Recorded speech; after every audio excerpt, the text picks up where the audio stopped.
जय हिंद and welcome to the channel. आज की वीडियो में मैं आपके साथ कुछ बहुत इंपॉर्टेंट टिप्स शेयर करूंगा कि जब आपको एग्ज़ाम में क्वेश्चन पेपर मिलता है, जब आप अपने एनडीए और सीडीएस के एग्ज़ाम के लिए जाएंगे, तो क्वेश्चन पेपर मिलने के बाद जो नर्वसनेस होती है उसको कैसे हैंडल करना चाहिए और अपना पेपर स्टार्ट कैसे करना चाहिए। तो सबसे पहले मैं आपको बताऊँगा, जब आपको मैथ्स का क्वेश्चन पेपर मिलता है तो आपको शुरू कैसे करना चाहिए पेपर। ऐसा नहीं होता कि आपने क्वेश्चन पेपर लिया, क्वेश्चन 1 से ही आप शुरू हो गए। तो कई बार क्या होता है ना, जो टॉपिक आपने पढ़ा है वो पेपर के मिड में हो सकता है, वो पेपर के एंड में भी हो सकता है। So what you should do is, आपको क्वेश्चन पेपर मिला, आप एक क्विक 2 मिनट स्कैन करो और find out the topics that you have prepared with. जैसे मुझे मिल गया कि ठीक है, मैंने 3D ज्योमेट्री किया हुआ था, तो मैंने थर्ड फोर्थ पेज से टिक कर लिया कि ये पेज जो है ये वो टॉपिक्स के क्वेश्चन ज़्यादा है जो मैंने पढ़े हुए हैं। यहाँ पे क्वाड्रेटिक इक्वेशंस है, ये मैंने किया हुआ है। ट्रिग्नोमेट्री है, ये मैंने किया हुआ है।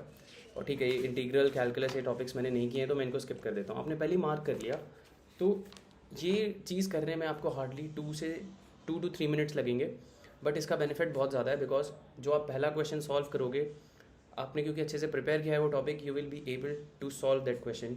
और उससे आपका मोरल बूस्टअप होगा, कॉन्फिडेंस बूस्टअप होगा और आपका पेपर का एक फ़्लो बनेगा और आप अच्छे से पेपर अटेम्प्ट कर पाओगे।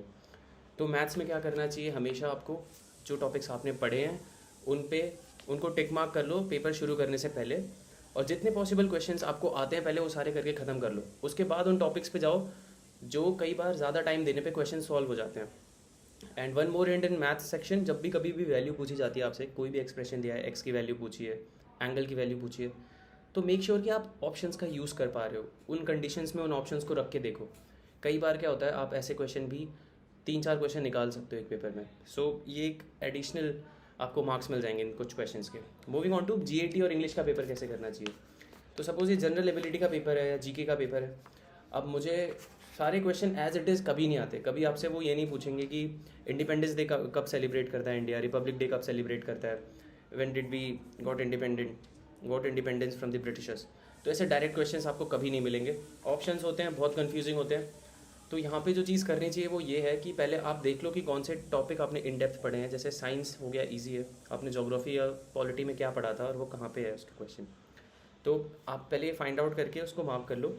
उसके बाद ऑप्शंस को एलिमिनेट करना शुरू करो। अगर मुझे एग्जैक्ट चीज़ नहीं याद है, अगर सपोज एक मैच द फॉलोइंग आता है जिसमें दिया होता है ऑथर्स एंड बुक्स, तो कौन से ऑथर ने कौन सी बुक लिखी है उसके ऑप्शंस हैं।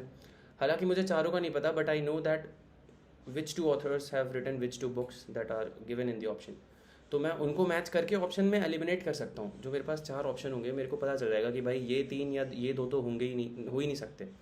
सो in this way you can eliminate options and reach to a proper answer.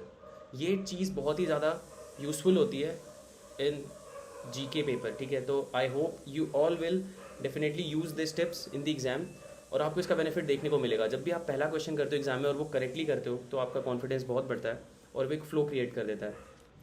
Moving on to, अब एक महीने भी नहीं बचे एग्जाम के लिए।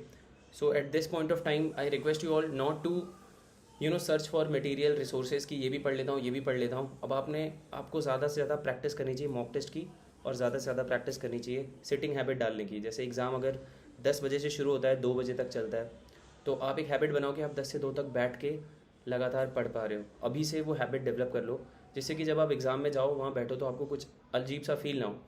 सपोज़ आप जल्दी उठते हो, जल्दी पढ़ लेते हो 10-11 बजे, बट आप ब्रेकफास्ट या लंच करके रेस्ट टाइम हो जाता है आपका, तो वो चीज़ वहाँ पे ना आपको अफेक्ट करेगी। बट अगर आप अभी से एक वैसा ही शेड्यूल बना लो कि जिस टाइम आपका एग्ज़ाम है, जिस भी स्लॉट में एग्ज़ाम है, जिस भी टाइम में एग्ज़ाम है, आप उस टाइम बैठ के स्टडीज़ ही कर रहे हो, and that too for the entire time. जैसे कि 60 मिनट का है तो आप 60 मिनट बैठ रहे हो, 2 घंटे का है तो 2 घंटे बैठ रहे हो, और उसी हिसाब से ब्रेक ले रहे हो। इस हैबिट को बनाना शुरू करो, ज़्यादा से ज़्यादा PYQs सॉल्व करो और अपना टाइम सोशल मीडिया और यूट्यूब और इन सब पे वेस्ट ना करो।